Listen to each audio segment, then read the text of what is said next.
Hello, hi. Andito po kami ngayon sa Kubo. At analisa po si Junior ng cellphone po. Pipitas po kami ngayon ng rambutan ngayong umaga.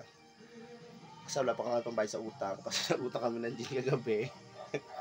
Ininom ng mga umbaw, 3 gin. Ayan.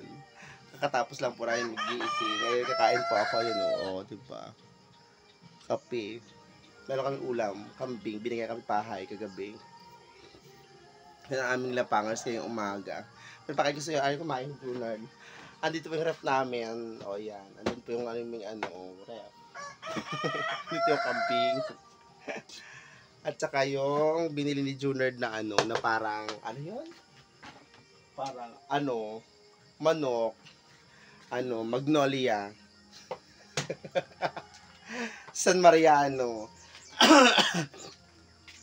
Diba? Ang ganda ng araw ngayon. Kaya magpipitas kami ng rambutan. Ayan, bahay po yun na aking kapatid. Yan yung bahay namin. Kasi ang tagal-tagal namin hindi nakatira dito kaya ganyan.